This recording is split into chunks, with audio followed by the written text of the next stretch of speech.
They just like, this is how it goes. It's because they reap all the benefits. You know what I'm saying? When you got that money coming in, bro, you can't be objective. I mean, let me take you where I'm from. That'll change your whole perspective. Sabbath peace. Sabbath peace. It's another opportunity for us to hear and learn of the word of truth that's given to us by the Most High God. All honor goes to the Father through the Son, whose name is Yahushua. In him lies the only hope for salvation.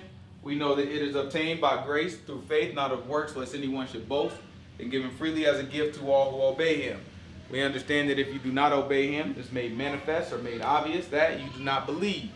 In this state, you should expect no good thing from the Most High. However, anything that you do get, whether it be a gift of tongues, a gift of prophecy, or any supernatural experience that you may have, it can and it will be used against you in the day of judgment. Boys, turn that down. Zahar, bring me up 3 waters, please.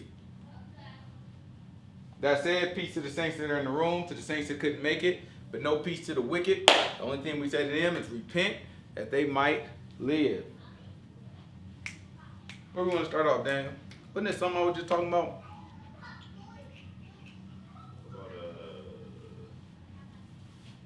Give me Isaiah chapter 8. Isaiah chapter 8. Give me Isaiah chapter 8. Give me verse, we can start at verse 16 again. It's Isaiah chapter 8, verse 16. Matter of fact, give me a little bit before 16. Give me Isaiah chapter 8, verse 10. Let's see what the book says.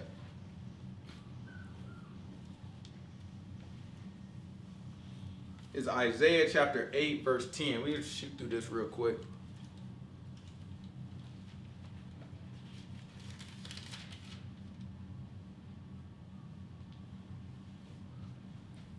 Take counsel together, and it shall come to nothing. He said, y'all just go ahead and y'all meet together and try to figure it out together. And guess what? That thing gonna come to nothing. Go get out. You can give me the hot ones. They ain't gotta be out the refrigerator. He said it's gonna come to nothing.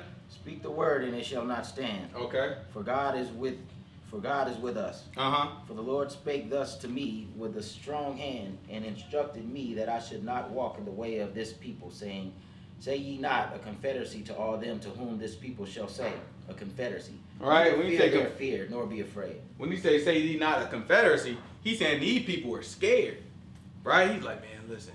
He thought with the picture that he painted is like people getting together, and he's like, they looking around, they're like, man, all these people is teaming up against us behind the scenes, right?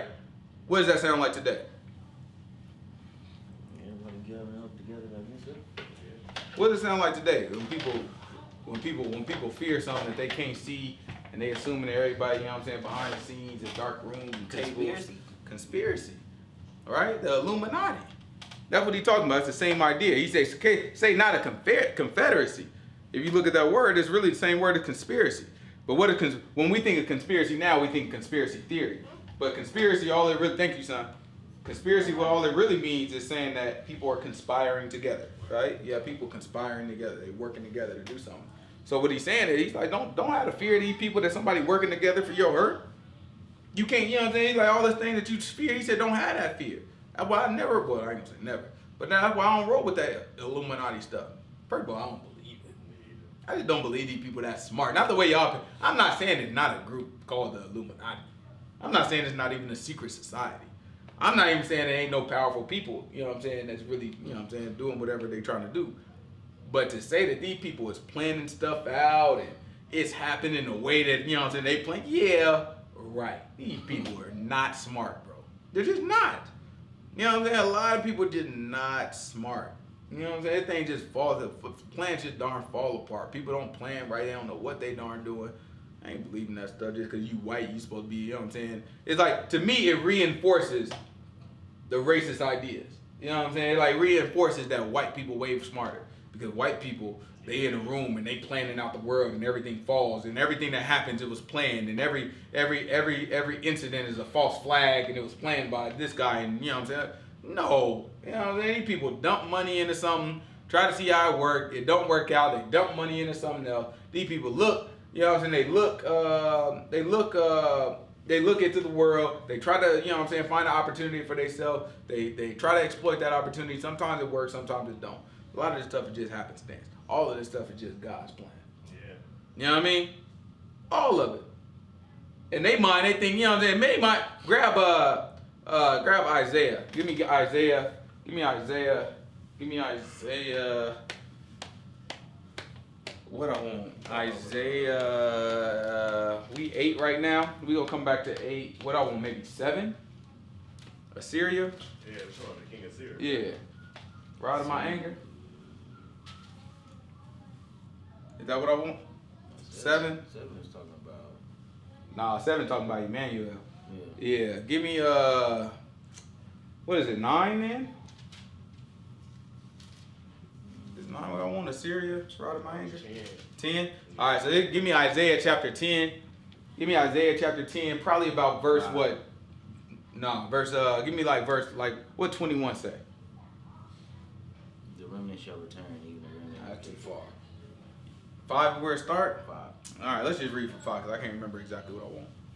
O Assyrian, the rod of my anger, and the staff in their hand is my indignation. He said the staff in their hand is my indignation. Watch this.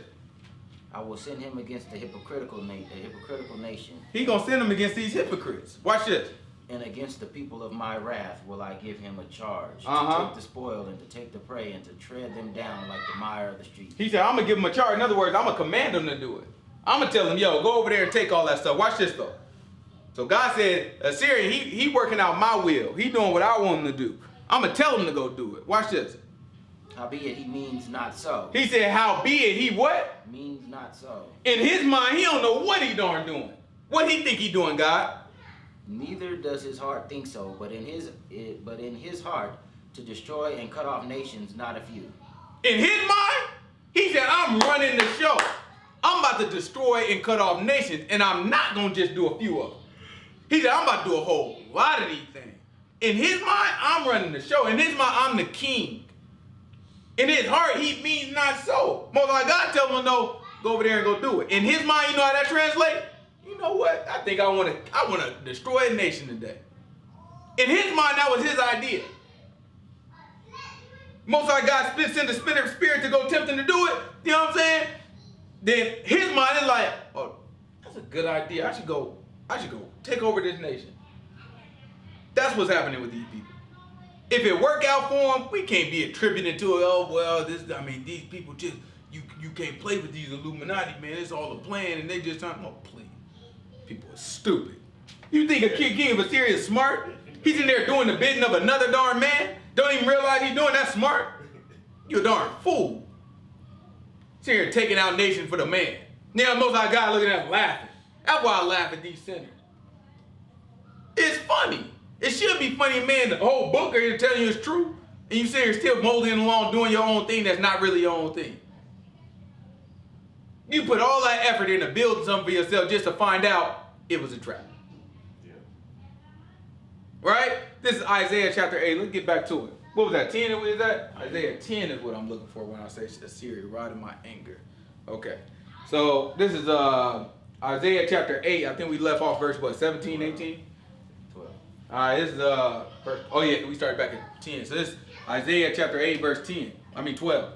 Say ye not a confederacy to all them to whom this people shall say a confederacy. Uh-huh. Neither fear their fear, nor be afraid. Yeah, we ain't got nothing to be afraid of these people. These people ain't got nothing. These people can't do nothing the Most High God ain't tell them to do.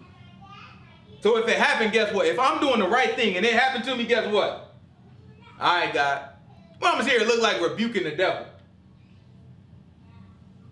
It just doesn't make sense. If you living right, and then something that you think evil or bad happens to you, but you living according to what the book said, would I look like rebuking the devil? That just doesn't make sense.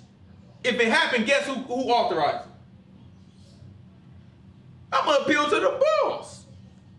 What they say, Karen? I'm gonna be a Karen. You know, Karen, they always call a manager, call an authority. You know what I'm saying? What I'm gonna do, I'm gonna be excuse me, God. You know what I'm saying? You got an employee down here, he tripping. You know what I'm saying? You might wanna, you know what I mean? What I'm gonna do? Talk to somebody who got the authority. I ain't gonna sit here and rebuke the devil. What the devil gonna do? You rebuking me, be like, but God, he told me not to. You know what I'm saying? What he gonna do? But God, I mean, you told me to tempt him, but he told me not to. It just sounds stupid. It just doesn't make sense. Don't be fearing these people. Fear, they say a confederacy, they saying conspiracy and all this stuff. We ain't scared of that stuff. Yeah, it probably is a conspiracy. And if they successful in it, it ain't in their mind. You know what I'm saying? They mean it not so. It wasn't in their heart. They think they just destroying the nation of people. Nah, not so. Most High God, that's God. That's the wrath of God. All right, keep going. Watch it. Sanctify the Lord of hosts himself, and let him be your fear, and let him be your dread. That's what we And scared he of. shall be for a sanctuary, but for a stone of stumbling, and for a rock of offense to both the houses of Israel, for a gin and for a snare to the inhabitants of Jerusalem. That's a trap. That's a trap. Right? Read that part one more time. Watch it. I just want to make sure y'all understand what he just said. Let the Most High God be your fear. Start right there. And he shall be for a sanctuary, but for a stone of stumbling, and for a rock of offense. Go back up one more. Oh. Sanctify the Lord of hosts himself. He said sanctify. What that mean?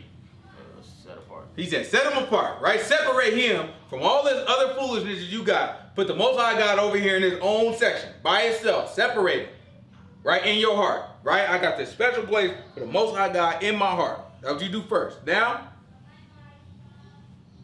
And let him be your fear, and let him be your dread. That's the one that you fear, and that's the one that you dread. That's the one that because he don't like something, that's when you start changing your behavior. Because, I don't want to make him upset. Like, that should be your fear, right? That should be your dread. Then what? And he shall be for a sanctuary, but for a stone of stumbling, and for a rock of offense to both the houses of Israel, for a gin and for a snare to the inhabitants of Jerusalem. Right? It's going to be a trap for our people. If you make him your fear, in other words, if you obey the man, he's a sanctuary. But at the same time, for our brothers who don't, it's going to be a gin, which is a trap. A snare, which is a trap. A stone to stumbling, an offense. It's a trap. Right? Keep going. And many among them shall stumble and fall and be broken and be snared and be taken. Sound familiar, don't it? Sounds just like the 28th chapter. All right, keep going. Bind up the testimony. He said, bind up the testimony. So I didn't get done telling you, many of these boys going to be broken, they're going to be snared, and they're going to be taken. Many of these boys going to be trapped. After he tell you that, he says, bind up. What does bind up mean?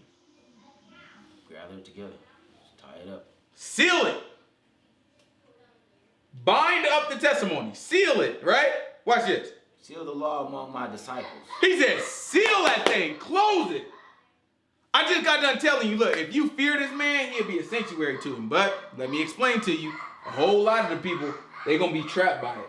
Our people, right? A whole lot of our people, they're going to be, hey, be quiet, right? A whole lot of our people, they're going to be trapped from it. Then after that, after telling us it's going to be a trap, he's like, go ahead and close that up so they don't figure it out. You know what I'm saying? Go ahead and seal that up, right? Bind up the testimony and seal it amongst who? My disciples. All right, I mean, you got the only people that's going to get it is going to be the disciples. It's sealed amongst them. Right? Keep going. And I will wait upon the Lord that hides his face from the house of Jacob. That does what? Hides his face from the house of So Jacob. now, in every indication, we got the Most High God separating himself and hiding himself from the people. He's explaining to you what the trap is. You're not going to understand the book. You're not going to see his darn face. You're going to have to be a disciple. There's only one way to do it. You're going to have to be a disciple to get the truth. Keep going. And I will wait upon the Lord that hides his face from the house of Jacob, and I will look for him. Mm-hmm. Behold, I and the children whom the Lord has given me are for signs and for wonders in Israel from the Lord of hosts, which dwell in Mount Zion. That's right. And when they shall say unto you, seek unto them that have familiar spirits, and unto wizards that peep, and that mutter, should not a people seek unto their God? For the living to the dead. For the living to the dead. Does that make sense? I'm living. I'm going to go to the dead for advice? Keep going. To the law and to the testimony. If they speak not according to this word, it is because there is no light in them. I got that. You got to get, the only way out is to get to the law. Only way to get to the law is what? Go to your shoe. Got to be a disciple. Got to be a disciple. There ain't no other way. Right? This is John chapter 6. We read this last week, but let's read it again. It's John chapter 6, verse 44. I said yesterday, last week. This is John chapter 6, verse 44. Watch the book say. Everything got, man, Most High God just repeat the order. We just read Isaiah chapter 8, right? Same message in Isaiah chapter 28. Same message in Isaiah chapter 29. Right? Those three are the places that we start with. Right? Because it gives the same message. Like, don't think that you just about to walk in, open the book, and just everything just gonna be revealed like that. It's a trap. Do you understand? Like, a lot of people got to be trapped by this. So that means you not about to just waltz in and get it. I mean, maybe you do, but shouldn't be the expectation at least. Right? Your expectation shouldn't be, I just open the book and I get it. If it happened, that's the Most High God. Thank the Most High God for it. Right? But that's not the expectation. That's not the, if that happened to you, you're the exception, not the rule. You know what I'm saying? The rule is, your butt gonna have to, you know what I'm saying, bump your head, figure it out. It's gonna be a struggle, you know what I'm saying? Gonna be some long nights. It's gonna be a little tribulation. It's gonna be tight. It's like walking a tightrope. That's what a narrow path is. That thing like walking a tight. Zakai, you good? You okay? I need you to calm down because I have to tell you like to be quiet a couple times now. I don't know how many more times I gotta do that, right? Right? All right, go ahead. Go play. Have fun. Just be quiet when you're doing it, okay? All right, go. You don't know whether I'm playing or not.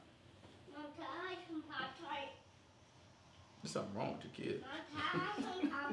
Boy, hush. Something wrong with him. Better get that boy Pop-Tart. What are we talking about? Grab John chapter 6, verse 44. No man can come to me except the Father which has sent me draw him. Right? So we asked a question just now. We said, how are we going to get to the law, right? The law and the testimony. How do we get to that? Right? T is like, we got to get it through Yahushua. Okay. So he said, no man comes to me unless what? This is Yahushua talking. Except the Father which has sent me draw him. So the first thing that got to happen is the Father got to, listen, there's no way you coming to him unless the Father draw you. First thing got to happen, the Father got to draw you. Right? All right. What else? And I will raise him up for the last day. So let's stop there. The Father draws you. Okay, so let's think about the king of Assyria. The Father, the Most High God, right, wanted the king of Assyria to be his tool of punishment. He wanted to punish another people with the king of Assyria. And he said the king of Assyria, when he was doing it, had no idea that he was doing it for the Most High God. So let's just think. Do you think it's possible that when the Father draws somebody, that they have any idea what's really happening? No, people just get drawn into stuff, right? You end up in a situation, you don't know why I'm there. Okay, so let's hear about it. Now, no man comes to me unless the Father draw him. That's the first piece of it. And I will raise him up at the last day. Uh-huh. It is written in the prophets, and they shall be all taught of God. Uh-huh. Every man, therefore, that has heard and has learned of the Father comes unto me. Not that. So first, you have to be drawn, right? Then after you drawn, you have to hear and learn of the word. If at any point in that process, you fall out, if you drawn and you like, then you go out. I don't want to hear and learn. Or you start hearing and it's like, but you just never understand it. It never comes to understand it. Then you fall out. You got to be drawn by the Most High God. That's going to be that like invisible thing that you don't even know what happened and you just end up somewhere. You have this sudden interest. I'm like, man, I want it. A lot of people are drawn, right? A lot of people are drawn, right? So like, okay, I got this interest in the Bible and maybe I come to one Bible study and then you start hearing the word, right? Then you hear the word and you're like, I mean, I sound good, but goodness gracious, that's a lot. You never get to understand it. You never learn, right?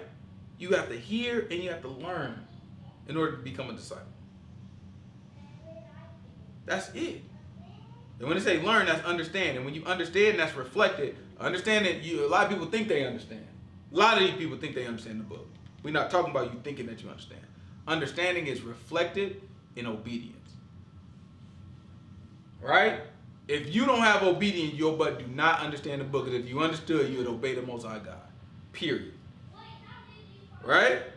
Just like we talked about last week, man. These people talking about they know God. If you a sinner, you don't know God. You walking in darkness, you don't know him.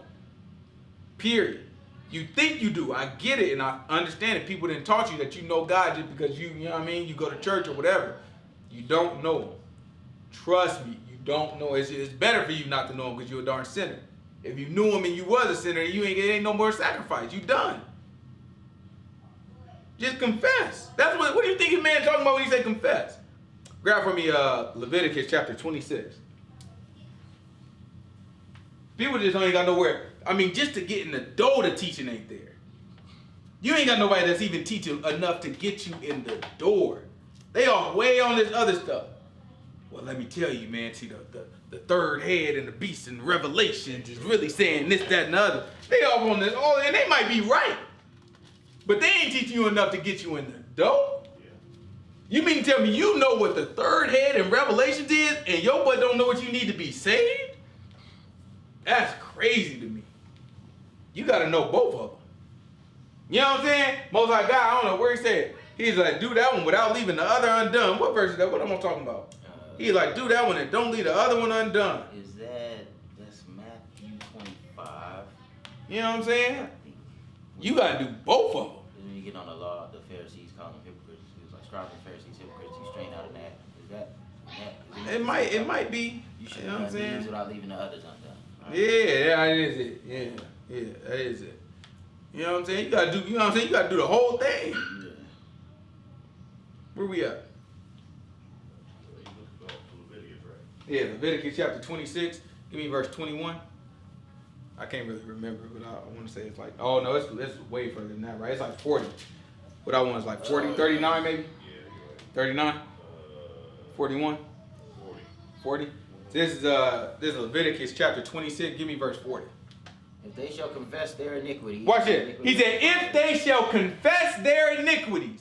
This is what the Most High God is looking for. These people running around and they saying, no, I know him. He's not looking for you to say that you know him. He'll tell you if you know him. I don't care. Like, the man is looking for you to say, hey, I messed up. This is where I went wrong. Right? He said, if they what? If they confess their iniquity and the iniquity of their fathers with their trespass, which they trespassed against me. Even a Christian can do this part. A Christian can be like, oh, well, I'm just a sinner. They brag. They don't just confess. They brag about it. I mean, I'm a sinner too. I mean, we all sinners. Right? They brag about that thing. They don't just confess it. Christian ain't got no problem with that part. Watch this. Which they trespassed against me, and that also they have walked contrary unto me. Ooh, now that's the part that they have a problem with.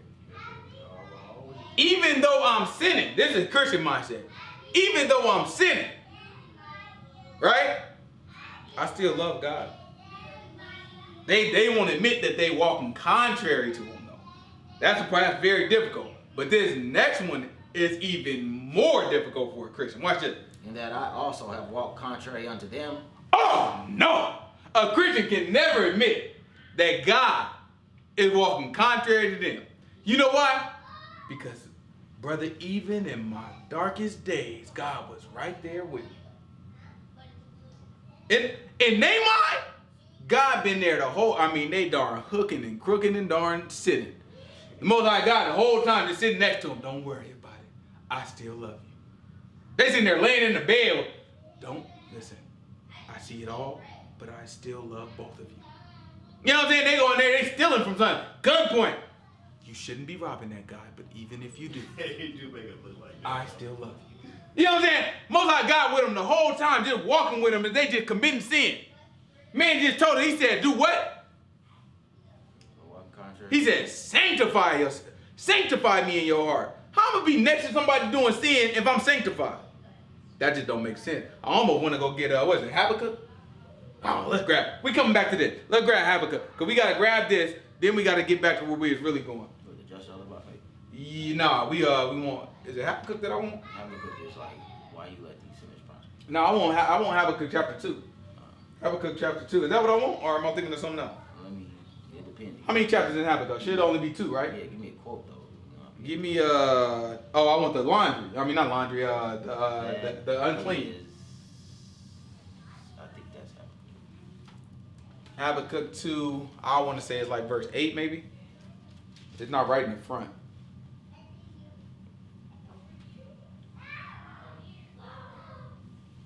Then we got to get right back. We're gonna get Habakkuk chapter 2. We got to get right back. Because this is what people need to know. Like this is the thing. Your whole mindset, the way that you've been established to think, is contrary to the Most High God. You ain't realize it. It feels, this the scariest thing for anybody. It feels right when you wrong. You dead wrong and that thing feel perfectly okay. That's scary. You ain't had no man of God ever point out in the book like your whole way of thinking is just off. And you sitting and you think you worshiping God. That's what a man said, with their mouth and what is it? With their lips. You know what I'm saying? They do honor me. But their heart is far from me. That's why in the other place he told you, sanctify me in your heart. If you do that, your heart not far from it. If you do that, you know the man ain't walking with you in no darn sin. Man ain't sitting there telling you, I still love you in no darn sin. What is it? It's Haggai, man. Haggai, that's what it was, not Habakkuk. Haggai. All wrong. Habakkuk got three chapters. Yeah. No, Haggai got 2 chapters. That's what I want. It's Haggai chapter 2. I want to say maybe verse 8. No. It ain't? Let me check out. It's Haggai chapter 2, verse 10 it starts. 10? Mm-hmm. All right. It's Haggai chapter 2, verse 10. Let's see what the book says. Watch it. We talking about sanctifying the Most High God. Most High God walking people when they darn sin. You know they got the picture. You know what I'm saying? You know 50 Cent song. First it was one set of footprints in the sand. Then it was 2 sets of footprints in the sand. Or maybe the other way around. You know what I'm saying? God don't walk with me. He carry me, man. You know what I'm saying? So your butt sinning. That song came right after another song. Many men with depth upon me. Blood in my eye, dog, and I can't see. You know what I'm saying? He's in there. He talking about shooting people up, killing folk, people trying to kill him. Next song, God carrying the man. You know what I'm talking about? That's how these people view God. They view God as like God just went hand and foot, just waiting on them. Like anything that I can help you with.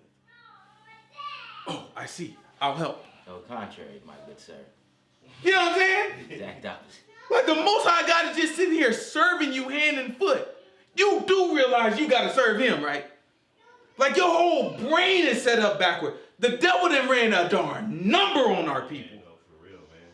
You know what I'm saying? Like it's so far from the truth, but it feels to them like it's right. And it's just like, that has to be, like, why doesn't that scare you?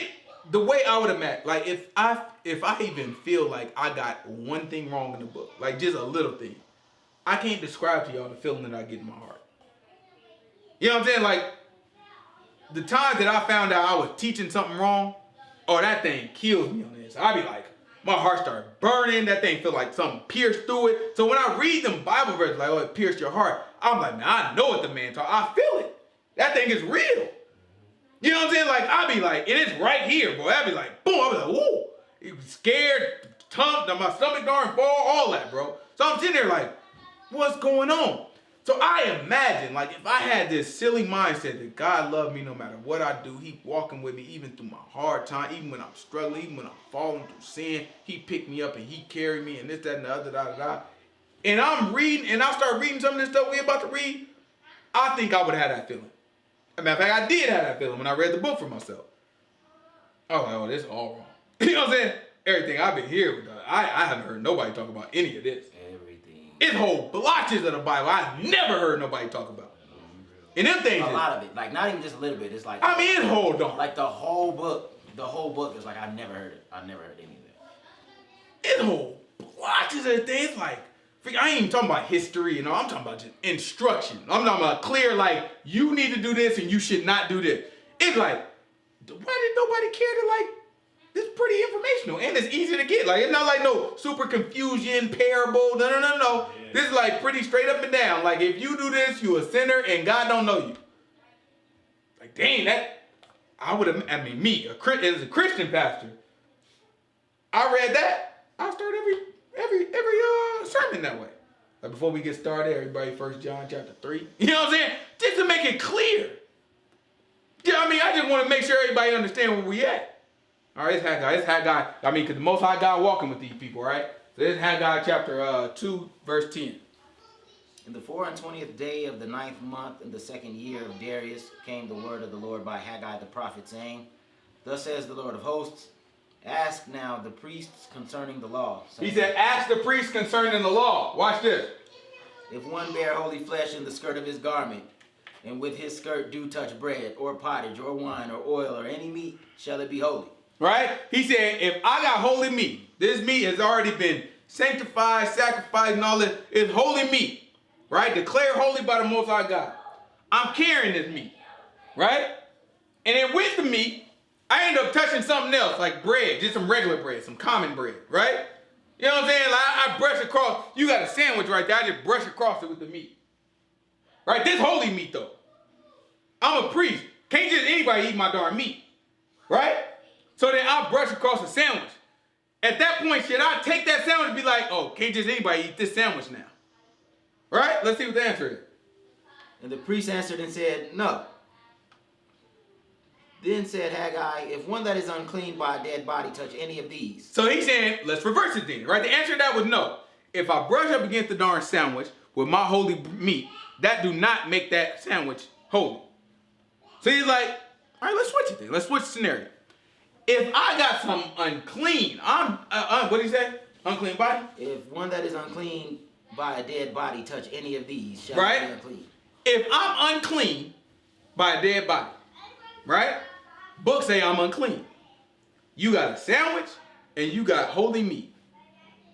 If I touch either one of those, does it make it unclean? Let's see what the answer is. And the priest answered and said, it shall be unclean. So let me get this straight. If something is clean, it's holy, right? And it touch something, it don't make that thing holy. However, if something is unclean, right? And it touch something, it does make that thing unclean. Well, that's not fair. Right, so like, if you got clean clothes and you put it in dirt, does it make the dirt clean? No. If you got clean clothes and it touches the dirt, does the clothes stay clean? No. It makes sense then, no? It don't make sense when we talking to God because the devil done put blockers on our darn head. He up here running numbers. Y'all don't understand. See, people don't appreciate the devil. You know what I'm saying? They just don't appreciate the man. The devil, listen, y'all gotta appreciate the fact that this man has had a full time. Like there was a time where it wasn't full time. Right? There was a time where he had split some of his time here and some of his time up there. You know what I'm saying? With the Most High God. It was a time where he appeared before the Most High God and his faith, Most High God gave him marching order. But then after Yahushua went up, y'all understand that full time, Most High God kicked him out and said, you are down there. And then gave us a warning. Said, listen, y'all better get it together because now the man is on full time and he coming down there and he about to terrorize some stuff. Just look at history for yourself and look at the change in civilizations after that time period. Look at the increase of pedophilia, increase of homosexuality, increase of all these different just cultural things that now, because they've been in place for 2,000 years, everybody see them as cultural norms. Like, oh yeah, every civilization. But before that, you find it very difficult to document it as a norm. And not saying it didn't happen before that, but document it as a norm, right? This is an acceptable practice in a wide group of people. No, a lot of things changed after that. Things got worse and worse and worse. And I think the worst of it became deception, right? Deception. I think people just, I think people, my theory would be that people before that were more honest people. They could more easily recognize a lie, and they themselves, if they got caught up in a lie, wouldn't just fight against it. Now, it don't matter what you can catch somebody red-handed in a lie, and they'll just make up another lie to pretend like that lie. I mean, they will just ignore the fact that you just called them red-handed. Like, it's ridiculous. Like, people will just lie just to darn lie about a lie that they lied about. This stuff is the devil. Like, this stuff is him. Like, listen, like, it's no whole bar. I got to get it done. You know what I'm saying? Like, I got a job to do. I got to tempt all these people. You know what I mean? God got me on a quota. I got to send so many people to hell. You know what I'm saying? Or else because God looking like, okay, these are the ones I want. Okay, so for me to get those out, I got to trap everybody else. Okay, so, all right, I can't touch them. I can't do it. You know what I'm saying? I'm clean. Why the Most High God send spirits? Why is there a devil? Because of what we just read. If the Most High God touch you, what's that? If your unclean butt touch something clean, what's going to happen to what's clean? It's going to be unclean. How the Most High God going to be unclean? Now, you can't even be in my dark presence. Boy, what's wrong with you? Get away from me. Bugs out there, you know what I'm saying? Like, Don't even come near me. you can't say that. Can't say that. And they dead.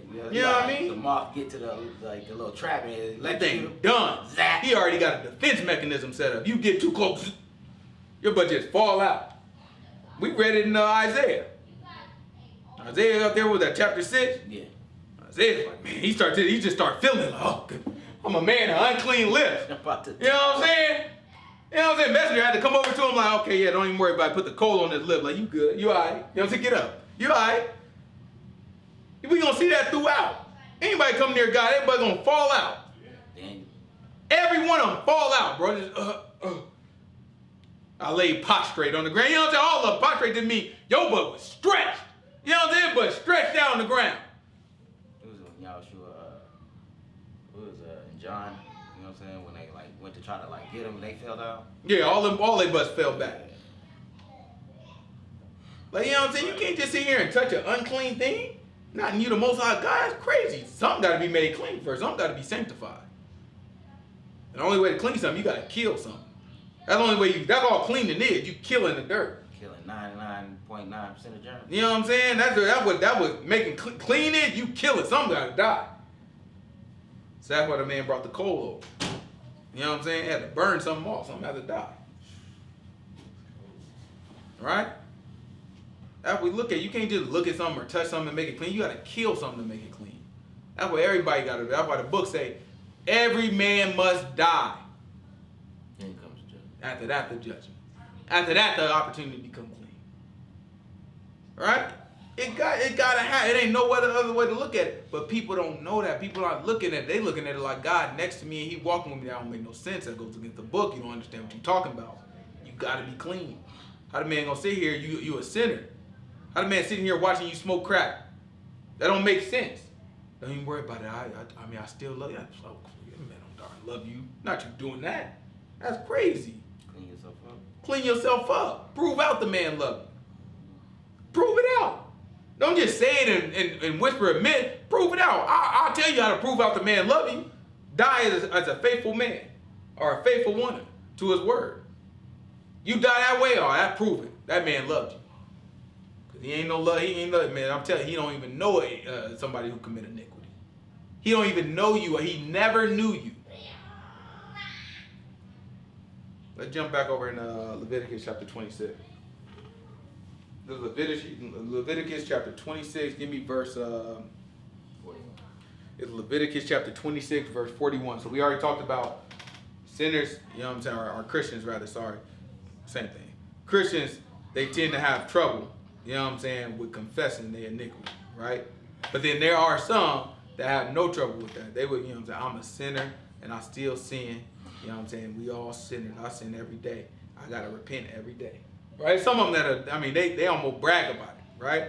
So, okay. Then the next thing they have trouble with is admitting that they were walking contrary to God, because they be like, well, even though I was sinning, I still love God every step of the way. I never stopped loving God. I love God right now, but I still sin every day. But I love God, right? So they don't admit that they walk contrary to God.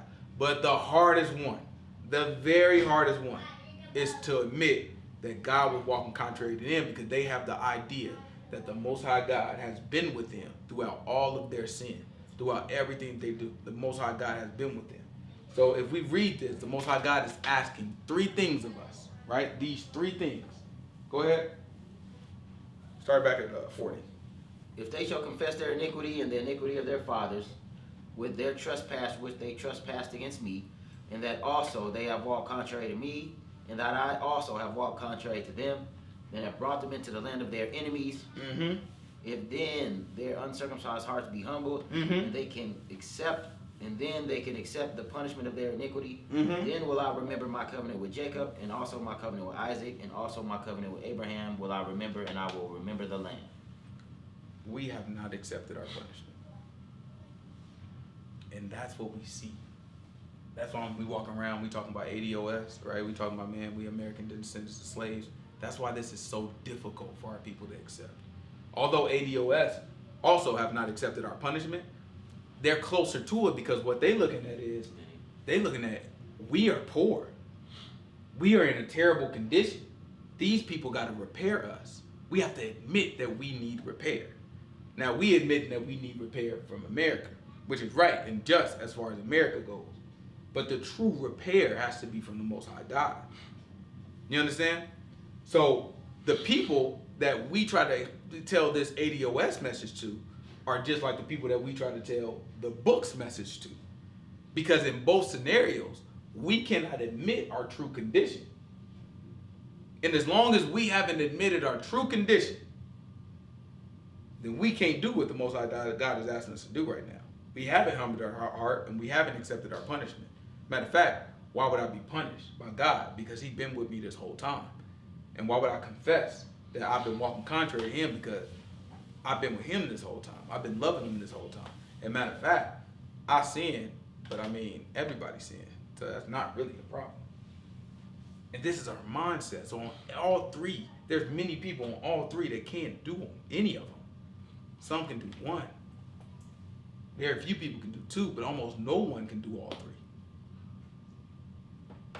And we find ourselves in this loop-de-loop, right? Where we can't get right, can't figure it out, never really feel right. I'm going to church, but it's just not quite there. But when I'm there, it does feel like it's good. And now I'm back, and you just go through this loop, and I question my salvation. And am I really saved?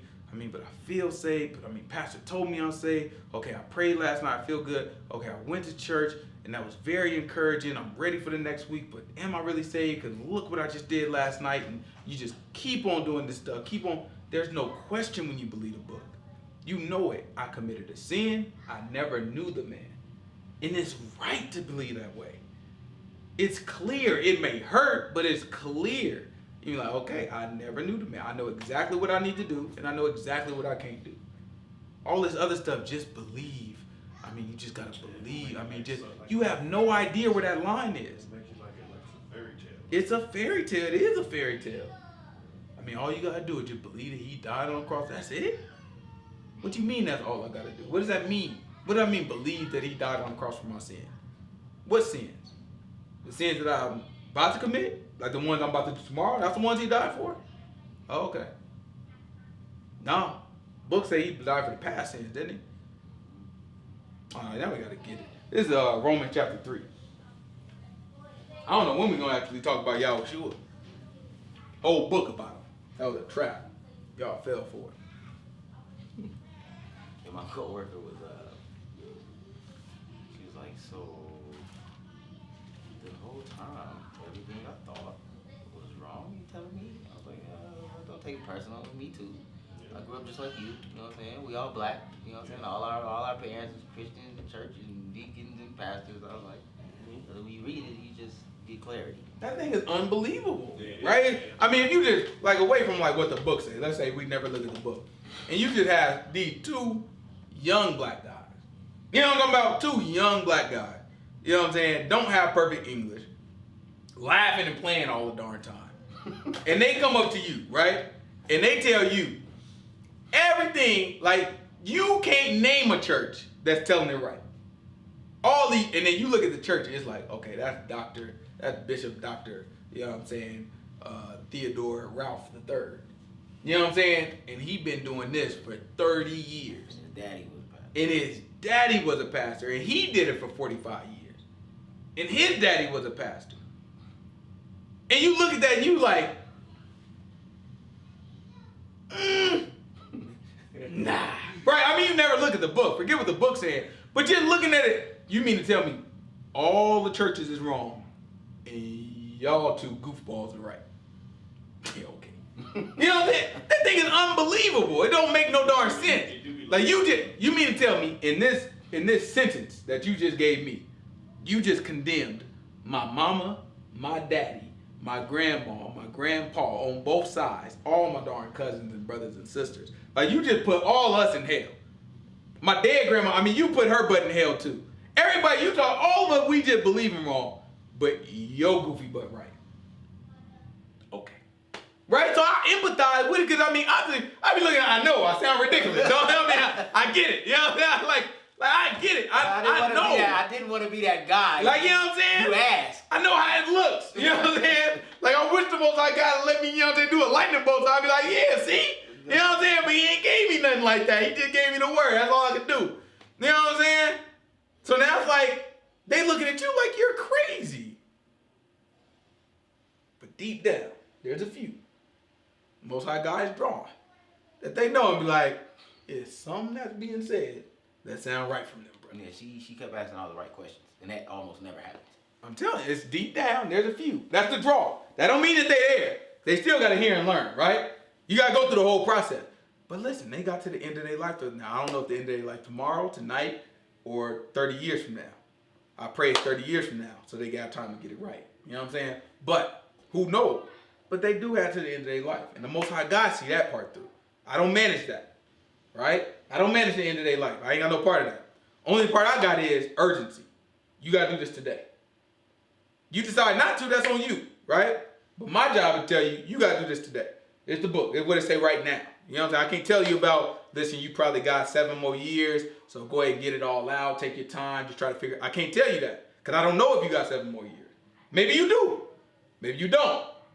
I'm not going, you know what I'm saying? I can't play on the average. Well, on average, people tend to live. Nah, I can't do that. That's dangerous because if you don't live that, then who fault is it? Who bloods them? That's me. Most High God gonna look at me and be like, why you gonna tell me just because most people live to 45, why you gonna tell them that? That's crazy. Like you killed him. That's on me. Now, I gotta tell you right now. Now, if you choose to gamble with the rest of your life, that's on you. You do what you want to do. I think I gotta make sure you have enough information to make that decision.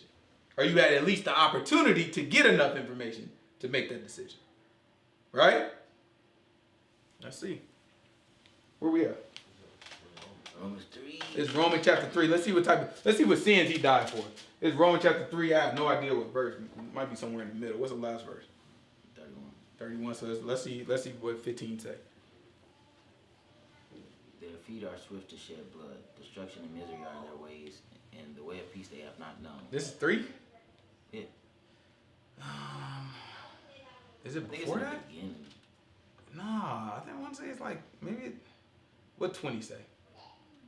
And wait, no, my bad. Romans 3:20. Therefore, by the deeds of the law. That's it. Flesh. Is it? Okay. That's one. Romans chapter 20. Romans chapter 3 verse 20. What does the book say? Therefore, by the deeds of the law, there shall no flesh be justified in his sight, for by the law is the knowledge of sin. But now the righteousness of God without the law is manifested, being witnessed by the law and the prophets. That's right. Even the righteousness of God, which is by faith of Yahushua the Messiah, unto all and upon all them that believe, for there is no difference. For all have sinned and come short of the glory of God. That's right. Being justified freely by his grace through the redemption that is in the Messiah Yahushua, whom God has set forth to be a propitiation through faith in his blood. For what? A propitiation? What's that? An advocate. Somebody that takes the responsibility. That's right. Like a sacrifice. Right?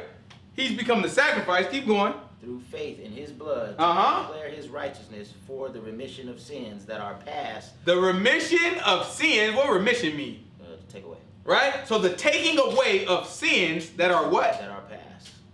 Through the forbearance of God. That are past. Like, these people gotta tell y'all the truth. And if they not, you shouldn't accept it. You shouldn't want nobody to sit here and tell you nothing that's not true. You shouldn't be sitting here just rolling with it. It don't make sense. I got people in my inbox asking me questions about what they pastor told them. I don't say nothing about it, but I'm like, then why your butt ain't sitting in front of me? Clearly you don't trust your pastor. So why your butt ain't sitting in front of me? God gotta judge that. You know where to go. Dude, I don't think people understand the gravity of, like, do you know that every single thing you say and do is going to be used against you? Yes. It's all going to be used against you, right? So you don't believe that God is on your highlight tape, when he's judging you, you don't believe that the Most High God going to be like, so You still sat in that church. Let me run this back. Watch it. You remember that when you sent that message? So you went to the man who you believe knew more about God and stayed under your pastor, who obviously you didn't trust, because if you did trust him, you wouldn't have second guessed what he said and brought you to another man. So you knew it was something wrong. Forget whether I'm right, you know what I'm saying, whether Philip is right or not. You knew it was something wrong with your pastor. You knew it was something wrong with his teaching, at the very least. And you still sat there and didn't explore nothing else. You don't think the Most High God gonna bring this stuff up and just like, well, and that's the decision you decide to make. That's what you said with. All this stuff, it's like, man, we gotta be careful. We just gotta be, at the very least, even if we decide to do whatever we gonna do, at the very least, we gotta have a sober mind and be like, oh, I know I'm wrong. I know I'm messed up. I know I'm wrong. I know this. Because if you trick yourself into thinking that you doing something okay, or you living okay, and you living right, and you keep on in that mess, your butt is destined for doom. I mean, you destined for doom if you know you're doing something wrong too. Don't get me wrong. I ain't saying like, you know what I'm saying. I'm just saying at least you got a path back to righteousness. You know what I'm saying? You know it's like, oh, this feels icky still. You know what I'm saying? You know what I'm saying? Like, at least you can be like, I know where to go. But if you sitting here and it's just like you convince yourself that being wrong is right, I mean, you ain't even got no way out of that. There's no reason for you to even explore nothing else. It's dangerous. Let's see if we can get to a little bit of this gospel before we get up out of here. It's Mark chapter 7. So last week we talked about John chapter 6. And at the end of John chapter 6, we saw that the disciples started to walk away. Because you remember, Yahushua was talking some wild stuff to our people, right? Our people, we not used to the type of stuff that Yahushua was talking about. The man popped up talking about, I'm the bread from heaven. So it's like when he said that, it's like, oh, okay. Then he was like, but you got to eat my flesh. Where was this man talking about? Then he said, and you got to drink my blood. Okay, that's it. You know what I'm saying? That's it. It's crazy. Yeah. That's it. People today have the whole book at their disposal, and they can't wrap their head around the simple stuff. So these people back then didn't have like they had none of this. Yeah, they didn't have the New Testament, none of that extra stuff. So all they had was something that told you specifically not to do what he just said do. You know what I'm saying? That's all they got. Very clearly, with no parables. It was just like, yo, very clearly, don't you ever kill a man. Right? The book said you can eat anything you want to eat. But when it comes to a man and you spill his blood, you done. So now not only is you telling me that I have to eat you, which means you have to die, I have to kill you, right? Then I have to drink your blood. The man already told me multiple places in my book, life's in the blood, don't do it, it might spill a man's blood, this, that, and that. And you tell me to drink, do not eat food with the blood in it. All this stuff. And you tell me that was heavy for us. That was just something like, and remember, we skeptical to begin with. Right? We walking into this thing like, he's doing miracles though, you know what I'm saying? But on the other hand, like the Pharisees are saying, no, you know what I'm saying? The Pharisees looking back like, I don't know if he the one. I mean, look how he dressed, you know what I'm saying? They ain't say that, but you can kind of imagine like, you know what I'm saying? Like, look, you know what I'm saying? He don't, you know what I'm saying? I'm reading these scriptures and he don't quite fit the warrior type to me. You know what I'm saying? I don't know if he's ready to go to war with Rome. I don't know if this is really the guy. You know what I'm saying? So everybody trying to be careful because it's like, I don't know if we should all jump on this bandwagon. We can appreciate that, right? We deal with that every day almost. It's like, yeah, somebody said something cool about black folks. It's like, all right, yeah, but do he really, you know what I'm saying? Is he a sellout? You know what I'm saying? You don't really know. So that's how we were. You know what I'm saying? Our fathers, you know what I'm saying? They're looking at it like, I don't really know. Sure, he's doing miracles. But then remember, we also have books that tell us, even if somebody do miracles and they telling you about another God, I don't care if the miracle or the prophecy come true. You stone their butt. Yeah. Right? So when you hear this man, he just got done feeding 5,000 people, right? With 5 loaves of bread and 2 fish, I believe. Right? So he just got done feeding all these 5,000 men, rather. Right? So he feeding all these people, and he come over here, and we like, all right, he might be the one. Then he get talking this foolishness about eat his flesh, drink his blood. You can see that at that point we like, okay, you gotta die, right? You have to die. So even some of his disciples was like, it's difficult. He talked to the 12. The 12 was like, you know what I'm saying? Well, Peter representing the 12 was like, you know what I'm saying? But what else we gonna do? You know what I'm saying? You got the words to life. You know what I'm saying? What else we gonna do? What other choices we got? We rolling. That's what it takes. Right? Let's see. Keep going. Is Mark chapter 7, verse 1. Then came together unto him the Pharisees and certain of the scribes which came from Jerusalem, and they saw some of his disciples eat bread with defile, that is to say, with unwashed hands. They found fault. So now, be clear about what's being said.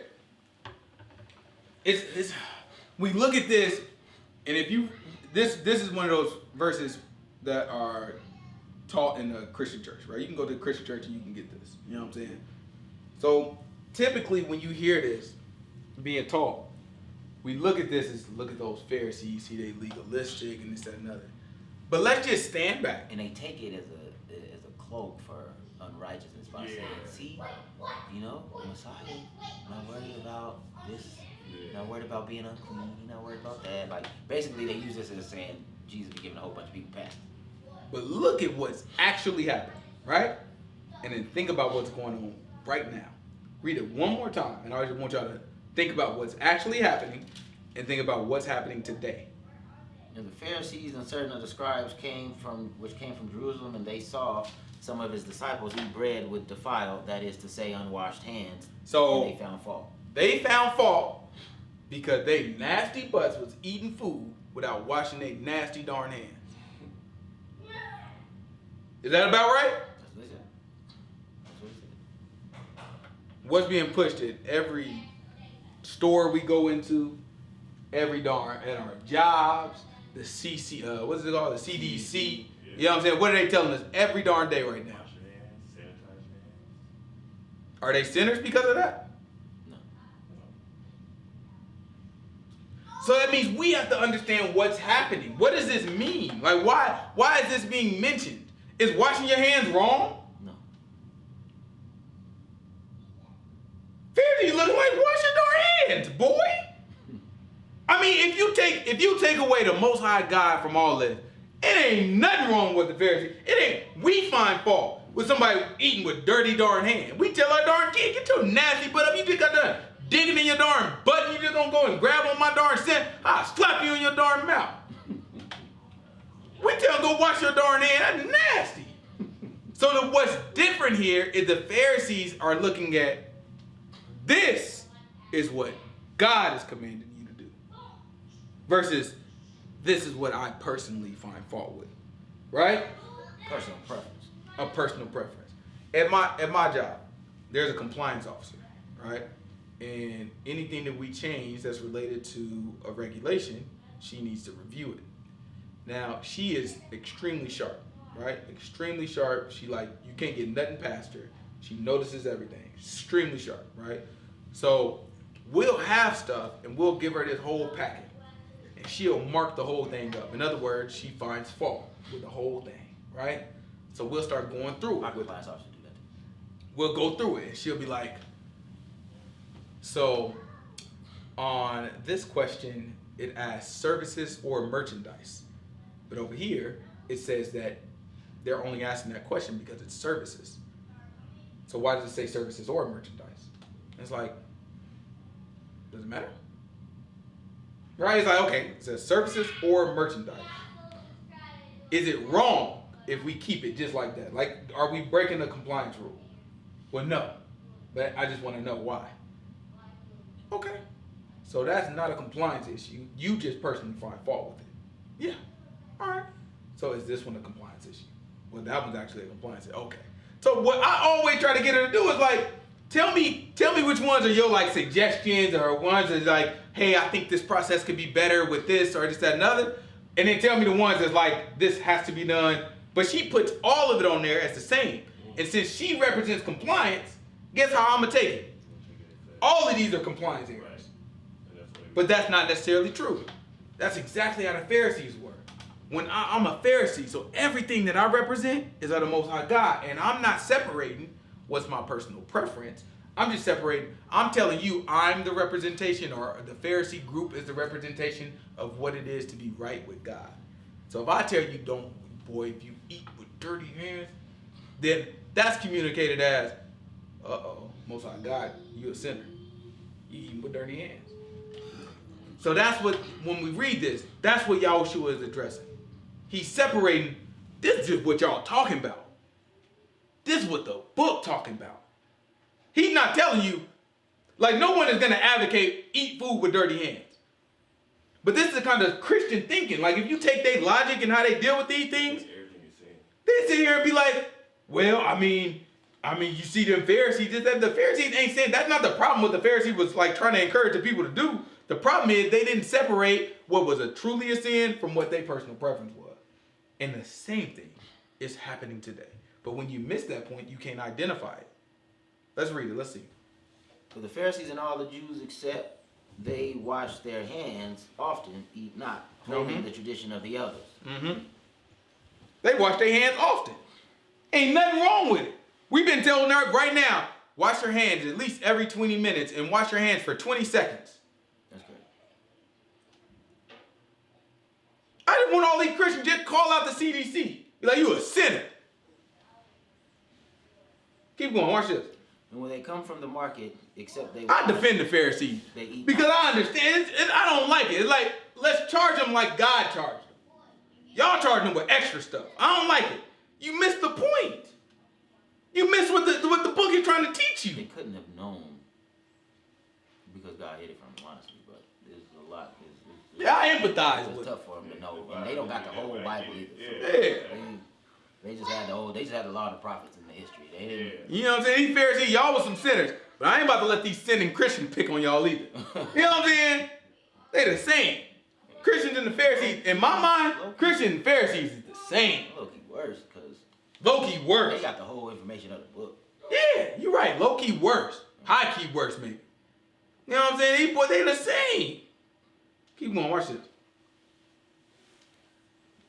And when they come from the market, except they wash, they eat not. And any other things there be which they have received to hold, as the washing of cups and pots, brazen vessels, and of tables. Then the Pharisees... So what does that mean? Well, they clean the dishes. They were clean people. Keep their stuff clean. Pharisees were darn clean. They kept the tradition of our elders. Did it say the law? The elders. It said he kept the traditions of our elders. The problem is they didn't separate the traditions of our elders as being optional and the traditions of the Most High God, or the commandments rather, of the Most High God, which are not being required. That's the only issue. He'll explain it. Watch this. Then the Pharisees and scribes asked, why walk not thy disciples according to the tradition of the elders, but eat bread with unwashed hands? And he answered and said unto them, well, has Isaiah prophesied of you hypocrites, as it is written. These people honor me with their lips, but their heart is far from me. So what is he saying about the Pharisees at that point? He's saying, you said it. Watch it. You get into it a little deeper. Watch this. Howbeit in vain do they worship me, teaching for doctrine the commandments of men. For laying aside the commandment of God, you hold the tradition of men, as the washing of pots and cups, and many other such like things you do. Right? So he says, laying aside the commandments. Right? He's telling you that, listen, y'all are sinning in other areas, but y'all sure do hang on to washing some darn pots and washing hands. That's the problem, right? The problem is not that I'm telling somebody what. The problem is that you are trying to represent God and you not separating from people what the elders are saying and what the Most High God is saying. You're not telling people, okay, although this is from the elders, Most High God ain't got a problem with it. You being as strict with what the elders are talking about as what the Most High God is talking about, and you being a hypocrite with some of the stuff the Most High God is talking about. He'll tell it, watch this. Full well you reject the commandment of God, that you may keep your own tradition. For Moses said, honor your father and mother, and whosoever curses father or mother, let him die the death. Now watch what Yahushua would do here. He took this opportunity to start showing them how, look how you start holding the traditions of your elders over what the Most High God say. Right? So read that one more time for me. Watch this. For Moses said, honor thy father and thy mother, and whosoever curses father or mother, let him die the death. All right? So you're going to be put to death if you curse your father and mother, and you have to honor your mother and father. He's telling us what our commandments say. That's 2 separate commandments, right? Watch this. But you say, if a man shall say to his father or mother, it is Corban, that is to say a gift, by whatsoever you might be profited by me, he shall be free. Right? So he's saying that if my mama and my dad told me, yo, you know what I'm saying, give me that. Right? It's something that's mine, but my mom and dad told me, give me that. He said, the tradition say, and it's okay according to the tradition of the elders, to look at your mom and dad and be like, no, I'm giving this to God. Like, that's what he's saying. It's a gift. He's saying I'm dedicating this to God. Just so you don't have to give it to your mom and dad. He said, and according to the tradition of the elders, that's perfectly fine with y'all. This thing that's sitting around, you ain't doing nothing with it. You would rather give it to God. When God ain't asked you for it, ain't had nothing to do with it, just because your mom and dad asked for it. Not even according to the offering. That thing ain't got nothing to do with nothing. But you would rather, just so you ain't got to give it to your mama and dad, you know what, no, that's a gift. Now, I'm about to dedicate that to the Most High God right now. Yeah, I got to dedicate that. He said, according to the elders, that thing perfectly fine. What you say? No, so like example, I know they do offering and stuff to church, but if a parent or something asks you something, So I only need $100, I can't pay my power bill. Right. I was gonna get that too. But it's like, no, I can't give you that because I got to give this to the church. Yeah. Exactly. That's exactly what it'd be like. Oh, I wouldn't. But it's worse. It would be like every month, let's say every week, you get a church, you know what I'm saying, $20. Right? Let's say $20 every week. That's already set aside. You already do that, right? You're a good Christian, right? You go pay your tithe, right? So you do $20 every week. But then your mom comes to you and says, let me borrow $100. So you already got your $20 for church. You got this other $100 just sitting there. You ain't got no plans for it. You ain't gonna do nothing with it. But now, just because of that, you be like, I'm gonna give the church $120 this time. Right? And you really get it. It ain't like you say you're gonna do it and you put it in your pocket. No, you really give it $120. They saying that is okay according to the elders. Right? Most High God is like, that's dishonoring your mom and your dad. Right? That thing is darn evil. That's what he's trying to tell you. That thing is darn hateful. Like, you being a hater. You lose, either way you losing it. Right? But I'd rather lose it here than to give it to you. All right. And you suffer. They ain't gonna teach this stuff. They ain't gonna teach it like this in the Christian, because if you teach it like this in the Christian church, this thing might just save somebody. You look at any interaction of the Most High God through Yahushua with people, bro. You look at that thing, and that thing just makes sense. If you pay attention to it. These people just sit too busy glossing around, got their own little agendas, their own little thing. No, man, we got to teach it right up the middle. We just got to teach it just as it said. Watch this. And you suffer him no more to do aught for his father or his mother, making the word of God none effect through your tradition which you have delivered, and many such like things you do. Do you understand that? It makes the word of God of none effect. So in other words, by telling people this, now I may honor your mother and father of no effect. Right? That means nothing now because you have a way that seems to be approved to dishonor your mother and father. So now that commandment is not effective. I'm not going to follow it. I'm not going to obey it because it feels like something just as good is happening here, and I'm okay with God because of it. Like it's impossible to stop sinning. Make the word of God a none effect. Right? If I'm sitting here telling you, do not sin, but then somebody else come back and tell you, well, no, God knows that it's impossible to stop sinning. Now, the do not sin is not effective. It doesn't make any sense. Right? Why would I not sin if it's impossible? Why would I even put effort into that? That's the next thing that they tell you. Don't have your own efforts towards your salvation. Right? You can't be saved by your own efforts. It don't make sense. So now everyone where the book is saying, be diligent, do this and do this. That's not effective now. Because now I got to reinterpret that. Be diligent just mean think about it really hard. You know what I mean? Like everything has to be redefined because traditions make the word of God of none effect. When you tell me, okay, simple stuff, Christmas, right? You tell me Christmas, his birthday, December 25th. You put up Christmas trees, this, that, and another. Well, now that makes the feast of no effect. It don't matter when he died. I got his birthday. That's not really his birthday. Right? You got Easter rabbits and bunnies jumping around, laying down eggs instead of the man rising. That makes it of no effect. Right? So we have these traditions that drown out the truth of the word constantly. Right? And that's what we're saying. Pharisees and the Christian, matter of fact, the Christians are worse than the Pharisees. It's this, if you look at, if the Christians, the way they try to separate themselves from the Pharisees, because the Pharisees is being legalistic, right? They being strict on many things. Overly strict is kind of how you would describe them. That's not really true. It's just they're being hypocrites is the real issue. But the Christian would see it as they're being overly strict, right? They're going past what the words say, right? They're trying to follow everything to the letter of the law is how they look at it. But that's not true because he just charged them and told them that you're not following the law. And if they was following everything to the letter of the law, they'd be all right. They would have been all right. Right? What they doing is they not following the law. And then on top of that, they got traditions. John the Baptist followed everything to the letter of the law. And he is all right. And he called him the greatest among men. So. Right? So we look at these things, we say, okay, we got to assess it right. If you assess it for what the real problem is, the real problem wasn't that they were being strict on every little thing that the law says. No. The real problem was that they were being hypocrites and they had traditions that got in the way of God's word. If you look at it from that perspective, Christians are the exact same way. They hypocrites, and you can walk into any Christian church, and even a member tell you that, right?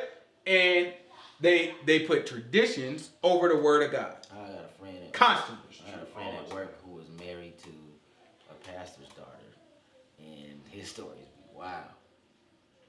His stories be wild. I'm like, that's crazy. I sat down with some of these pastors in closed rooms, see a whole different side. Get to calling you the N-word, all types of stuff. You know what I'm saying? No, you said nothing. You know, just I'm like, oh. All right, well, see you guys later. I'll be out of here. You know what I'm saying? It's just a whole different thing. And it's just like, listen, I get it. I understand. Y'all ain't in no truth. Let's see. Keep going.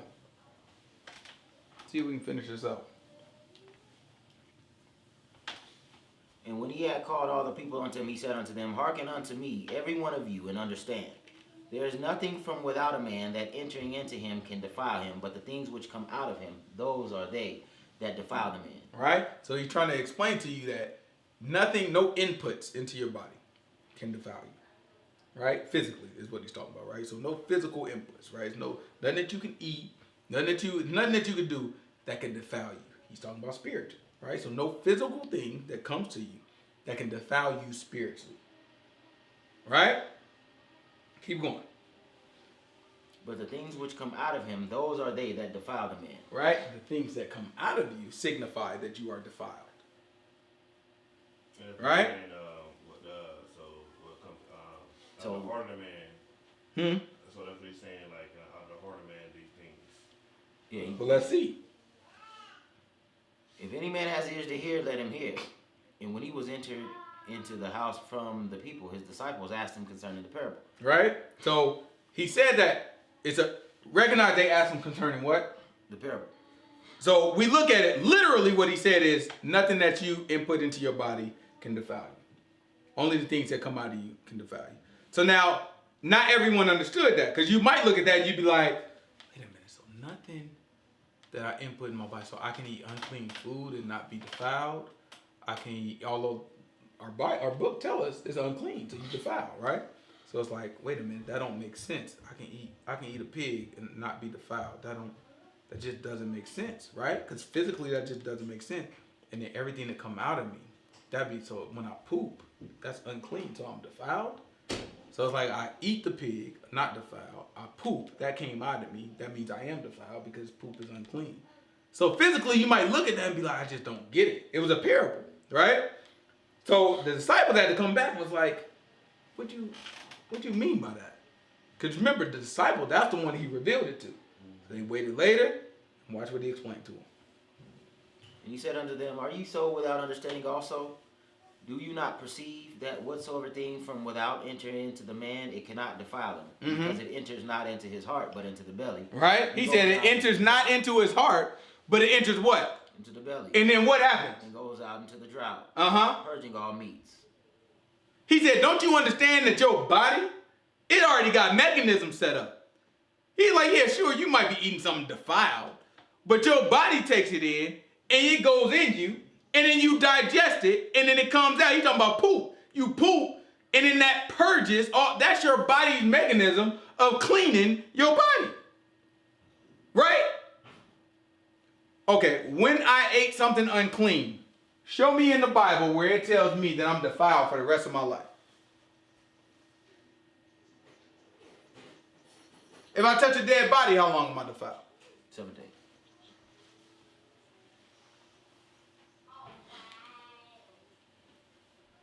If I lay with my wife and get a little bit everywhere, you know what I'm saying? How long we defile?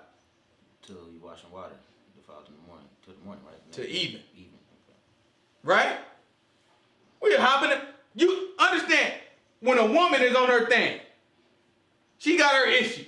You know what I'm talking about? How long is she defiled? 7 days. If it lasts a little bit longer than what the book said, who remember?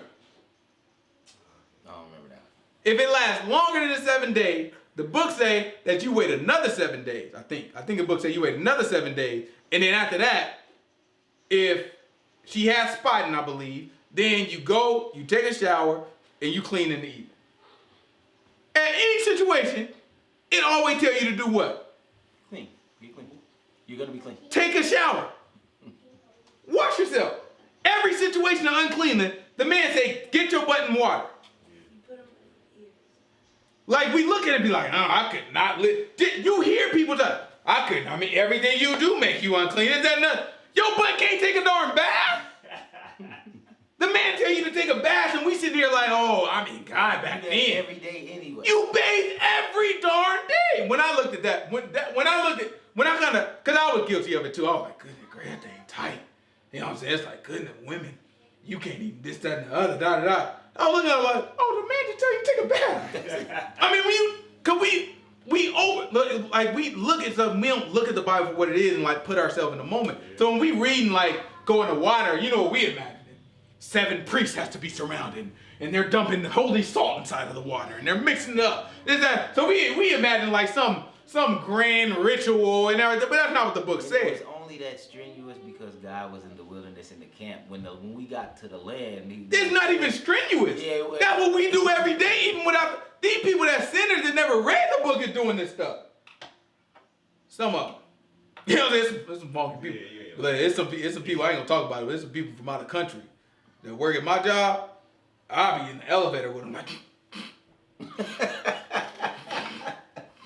what I'm saying? But when we got in the land, it was even easier. Just like, yeah, man, we look at this stuff, man. It's like, just look at the book and take it for what it say. Like, make sure, but it's not just take it for what it say. You have to put yourself there. You have to understand it. You have to look at it and be like, okay, what's really going on? Don't just be reading it, you know what I'm saying? I start off that way, but eventually you got to really dig into it and be like, what's going on? Man just telling you to take a bath, that's all. So if you look at that, if taking a bath and then waiting until sunset makes you clean, then really it's a physical unclean, right? All you're doing is washing bacteria off of you. Same thing the CDC saying, same thing the Pharisees were just saying, right? All you're doing is just getting stuff off of you because you're unclean. The law is carnal. The law was a physical thing. It told you how to physically manage yourself. Stuff that we do, right? We all take baths, I hope, right? We all take care of ourselves, right? So it's no different. What Yahushua is now explaining is not physical, and that's what he's about to explain. He's like, when you go through the body, your body is unclean. Okay, for sure, you eat it, and then you poop it out. So he's telling you whatever you eat, it don't matter if it's unclean or not. Whatever you eat, in the process of time, your body is going to purge it out. Purge is cleaning, right? When you purge something, you're cleaning. You're cleaning whatever you're purging away, what's dirtying up what you left, right?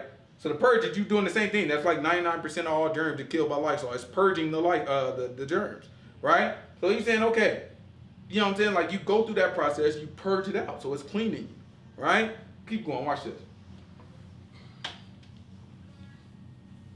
Whatever thing from without enters into the man, it cannot defile him, because it enters not into his heart, but into the belly, and goes out into the drought, purging all meats. And he said, that which comes out of the man, that defiles the man. He said, whatever comes out of you, though, that defiles you. So now you might look at it and be like, okay, but you just said what comes out of me purges me, right? So watch what he explained. This how he making that transition to let you know that's physical versus now what I'm about to tell you is spiritual. Watch this. For from within, out of the heart of men. So from within, out of the heart of men proceeds what? Evil thoughts. Evil thoughts. Adulteries. Adulteries. Fornications. Murders. Thefts. Covetousness. Wickedness. Deceit. Lasciviousness. An evil eye. Blasphemy. Pride. Foolishness. All these evil things come from within and defile the man. That's what defiles you. Right? He lets you know that's what defiles you. It's a spiritual thing. If this is coming out of you, there's no purging of that. You don't have no mechanism physically to purge that. And the only spiritual mechanism to purge it is obedience to the Most High God. He letting you know if you got evil thoughts of any of these manners, right? Of anything that I just listed, that is what defiles you. That's what the indication is that you're defiled. Those are the things coming out of you.